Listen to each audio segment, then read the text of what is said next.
and I'm a student at the University of Akron. And I just wanted to address some concerns for, I'm a social work major, and obviously in that there's not much funding involved, and then we invest all this money to go to school, and I was just wondering, like, what are the chances of having money entered for, like, student loans? I know some jobs pay you to go for your master's degree, but then you're still in debt $40,000 to $50,000, and there's nothing there to help you provide that. I mean, and then there's no jobs to get the money to pay it back. So that's just my thoughts.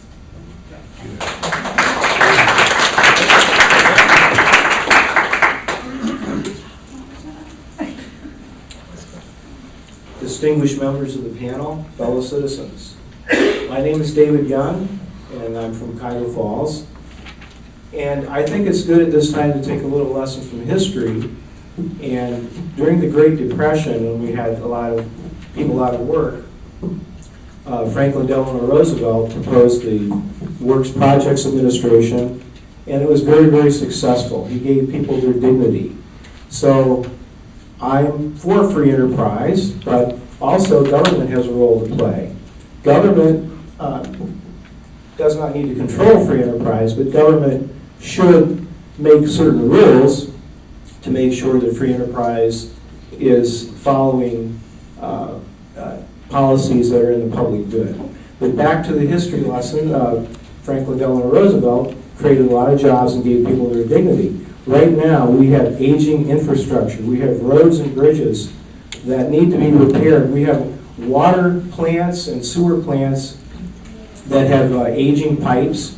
We could invest billions of dollars in this, and it would be a win-win for both labor and companies, because we could employ a lot of people doing this. We could have a domestic content requirement, so all the products used in this infrastructure repair would be American made, and so it would be a win-win.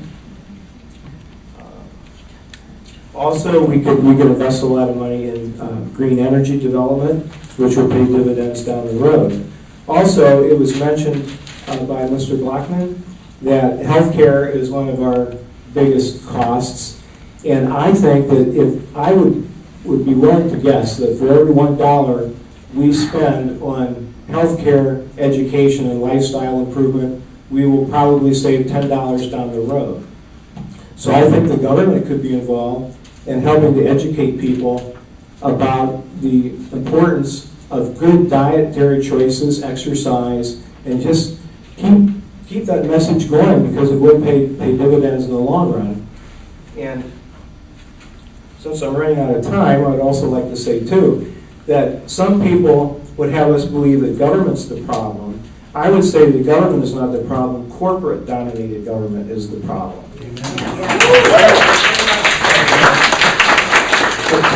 The people that say the government's the problem usually are wealthy people who don't like the rules the government makes, because rules cost them money. But I would submit to you that these rules are necessary for the public good, much like a referee in a sporting event. It just keeps people honest. We don't need to demonize business, but we have to recognize human nature and its weaknesses. Therefore, I think government will always have a role to play in moving society forward. Thank you.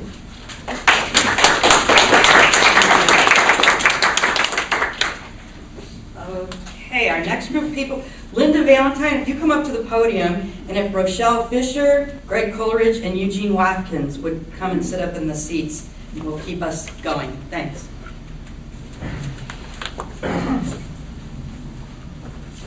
Linda Valentine, I'm President CEO of Mature Services in Akron, Ohio. While we understand the need to reduce federal expenses, we are concerned that those cuts projected for social service programs filter down through the state, county, and city will have catastrophic effects on the millions of older adults who currently are enrolled in the affected programs. We are particularly concerned with the impact these reductions will have on our local community at large and the ability of all local agencies currently receiving funds to maintain vital services. Although Mature Services program provide direct services to older adults, these same services also benefit all of the other segments of our population. Some examples of their reach would be the Senior Community Service Employment Program, which operates in 41 counties throughout Ohio. The only federally funded workforce program focusing on the needs of low-income seniors. Recent 2011 cuts in this program resulted in the loss of 1,109 positions serving low-income seniors.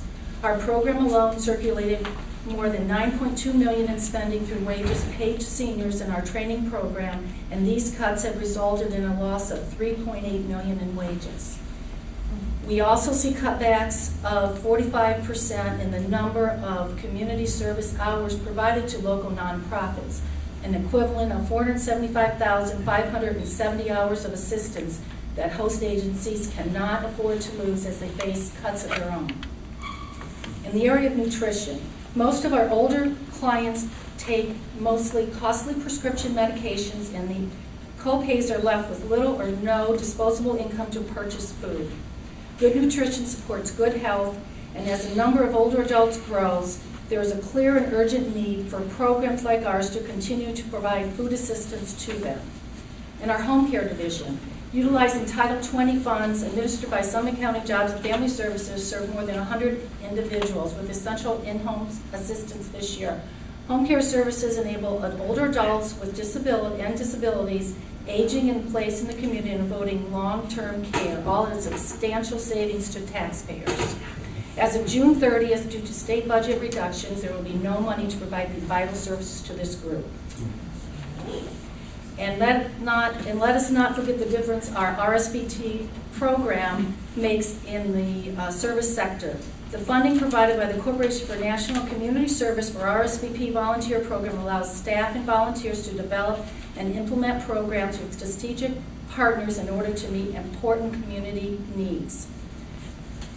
We sincerely ask that you consider this reality. While we need to reduce expenses, if we are not mindful of the effects these reductions will have on the quality of life of our largest citizen group, the seniors, we may ultimately find that we have sacrificed their well-being and drastically curtailed their capability to live out the lives in the peace and dignity their many contributions to society has earned them.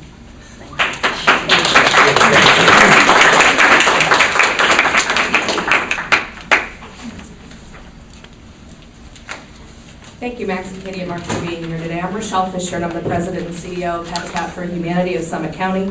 I'm a resident of Ritztown, Ohio.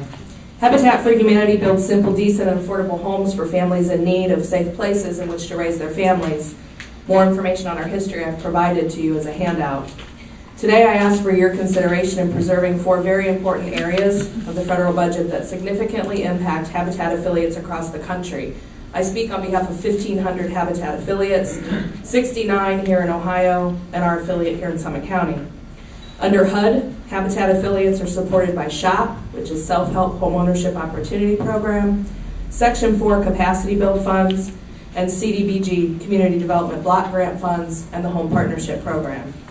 The SHOP program assists Habitat affiliates with purchasing land and developing infrastructure, which are 2 very important aspects of our work. Habitat for Humanity and the United States affiliates have completed 13,820 homes to date with support from the SHOP program since 1996. This is an important magnet as well for private investment in low-income communities by drawing $5 for every $1 of SHOP funds. Ultimately, Habitat for Humanity requests you maintain annual SHOP funding appropriations as $27.5 million, and Senator Sherrod Brown has already signed on in support of this important funding. Section 4 capacity build funding in 2010 was at $60 million. We respectfully request this level be maintained. Section 4 funds since 2002 has helped to create and preserve 77,000 homes, trained 3,100 workers, and invested $11.9 billion in private dollars in low-income neighborhoods and communities. This is a $10 to $1 match. And again, currently Senator Sherrod Brown has signed Senator Schumer's request to maintain funding at $60 million. Finally, under HUD, both CDBG and Home Partnership programs have funded 10 homes right here in Summit County. Home funds allowed us to expand into Stowe, as well as into Copley Township in 2012. This means that 10